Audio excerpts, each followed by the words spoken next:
Okay guys, welcome back. So ito meron naman tayong gagawin today, dalawang Bluetooth speaker na parehas ang sira guys nito. Ito makita nyo dito, durog na yung kanyang saksakan ng charger. So bukas na to guys kasi one hand tayo, no. Yan. Then pinakita ko na sa may-ari yung sira niyan. Yan, mayroon pang isang bulating hindi nakapirma kaya hindi siya nalaglag. Okay. So, panoorin nyo magiging diskarte ko kung paano pag may mga tuklap na ganyan.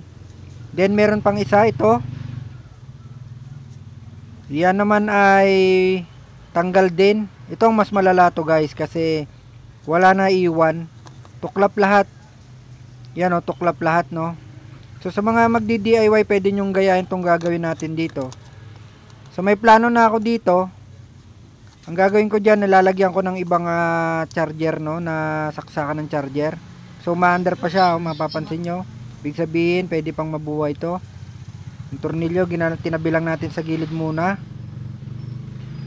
And then, itong isang sisimulan na natin para makita nyo yung gagawin natin dito sa isa. Okay, so tara na, simulan na natin bakbakin itong isa.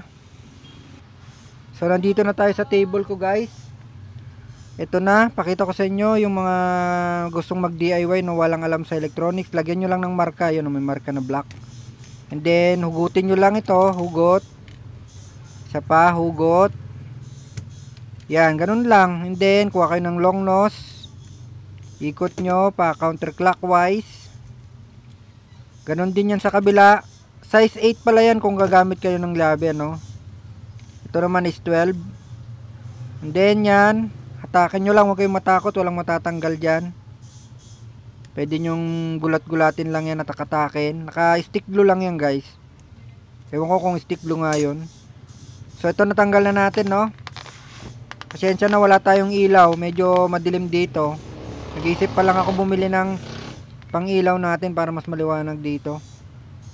So yan, simulan natin na ready ko muna yung gamit. Ito yung gagamitin natin guys para makita nyo yung natuklap doon. Ang hirap naman i-setup pa to kasi low bat. Okay, setup ko muna. So skip na tayo siguro dito at low bat nga. Okay, nandito na no. Ito na siya. Kung mapapansin nyo dyan, merong dalawang line na lang natira. Ito na yung charger nya na natanggal. Yung isang line, then may 2 lines.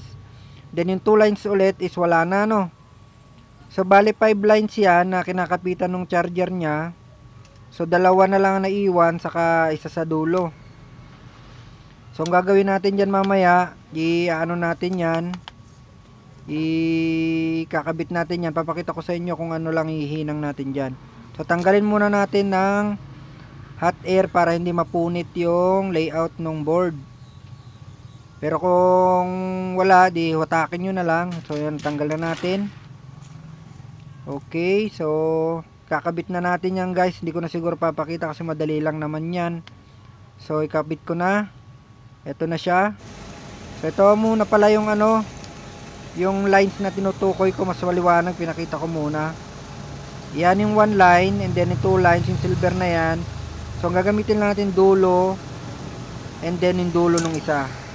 So ito na siya, ma-under na, nakakabit na. Nilagyan natin ng hinang sa kabila, sa kaliwa at kanan para meron siyang pangtulong para hindi may tulak. And then nininang natin sa ilalim. Nagcha-charge na siya guys, no. One hand kasi tayo, hindi tayo pwedeng maglagay ng charger ng ganitong hindi nakatornilyo. Okay, so ito. Okay na.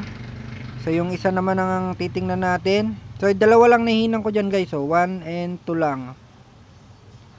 Hindi ko na nahihinang yung nasa gitnang tatlo. Then ito na yung isa, tuyo na. So yan ang ginawa ko dyan. Lagyan ko siya ng nabibili yan guys na lang, maliit na board na dinidikit lang. So pwede kayong gumamit ng ganyan. Murang mura lang yan guys. And then dito naman ang plano ko lang, ihinang lang natin yung positive. And then yung black is ilalagay na lang natin dun sa kahit anong ground nung board na yan. So ihinang ko muna guys para makita nyo mamaya kung anong mangyayari dyan. And then ito, tatabasan natin to. Yan, kasi lalabas dapat yung ano dyan, charger dyan para may tusok nila dyan, no. Hindi na tayo pwede maghinang dun sa dati niya kasi natuklap na nga yan, no. Tuklap na siya, no. So ito na yung outcome. Okay, nandito na rin yung may-ari, dumating na.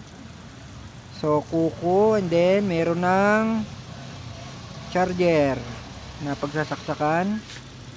Then ito, medyo nasobrahan tayo ng pagtabas pero okay lang, malinis naman konti. Then, pakita ko yung kasang dunikit. Nilagyan natin siya ng epoxy dyan, no, na konti para hindi mahatak. Yan, no. Okay, so yan, malinis naman kahit papano. Then, totornilyo na lang ito. Testing muna natin kung magcha-charge. Andiyan sa likod ko guys yung may-ari, no. Hindi ko siya pwede pagawakin ng camera, nakakaya. Yun. Okay, nagcha-charge na, tagumpay. So, ganun lang guys ang diskarte ko, no. Sana meron kayo napulot na konting idea sa pagpalit ng ganyan. Para hindi kayo nahirapan kapag natuklap na. Pwede naman ilagay kung anong gusto nyong ilagay. Trip by trip lang yan. So, yan ang trip ko. Pumayag naman ng may-ari. Okay na guys. Maraming salamat guys. Ang galing! Ang galing!